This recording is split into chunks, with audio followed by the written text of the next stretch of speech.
Assalamualaikum warahmatullahi wabarakatuh. Perkenalkan, saya Sonia Angelina Matiko, NIM 13142113 dari jurusan Manajemen Pendidikan semester 4 kelas D.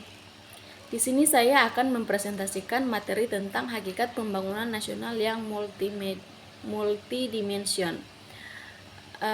Pembahasan itu mengenai yang pertama, memahami konsep pembangunan nasional yang multidimensional, pembangunan di bidang ekonomi, pembangunan di bidang sosial dan budaya, dan pembangunan bidang pertahanan dan keamanan.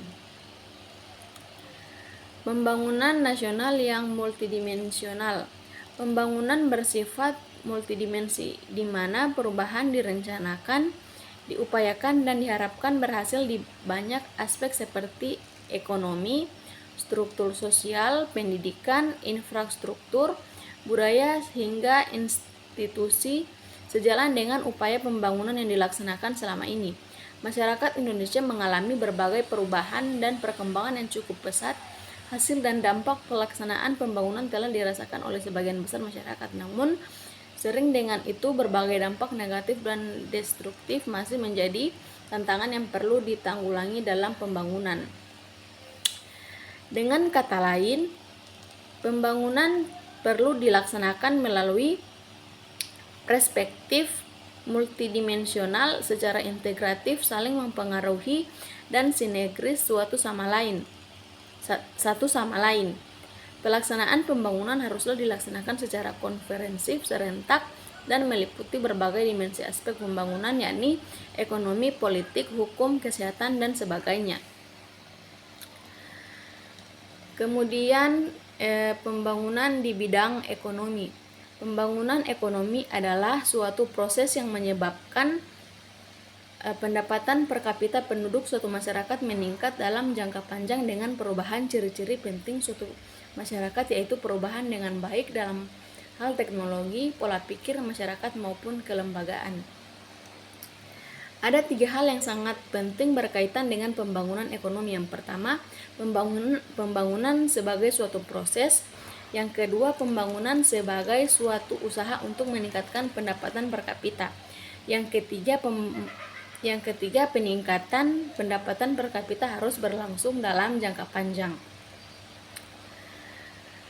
Todaro dan Smith menyatakan bahwa keberhasilan pembangunan ekonomi di suatu negara ditunjukkan oleh 3 nilai pokok, yaitu yang pertama, berkembangnya kemampuan masyarakat untuk memenuhi kebutuhan pokoknya. Yang kedua, meningkatkan rasa harga diri masyarakat sebagai manusia. Dan yang terakhir, meningkatkan kemampuan masyarakat untuk memilih, yang merupakan salah satu dari hak asasi manusia. Lalu ada pembangunan di bidang sosial dan budaya. Pembangunan sosial budaya adalah pembangunan yang dirancang untuk meningkatkan taraf hidup masyarakat. Dilansir dari Bapnas.go.id, pembangunan sosial budaya menjadi bagian integral dan prioritas pembangunan.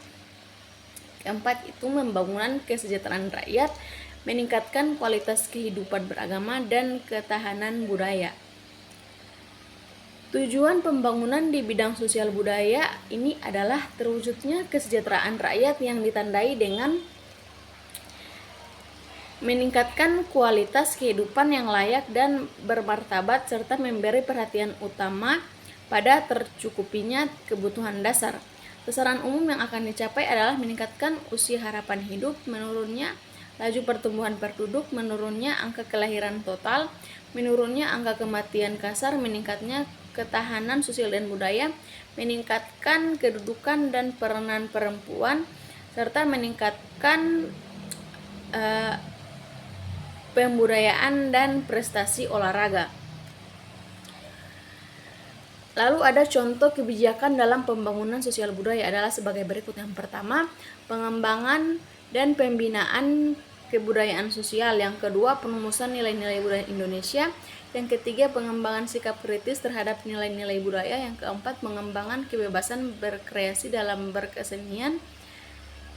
Yang kelima, pengembangan dunia perfilman Indonesia. Yang keenam, pelestarian apresiasi nilai kesenian dan kebudayaan tradisional. Dan yang terakhir, perwujudan kesenian dan kebudayaan tradisional Indonesia sebagai wahana pengembangan pariwisata.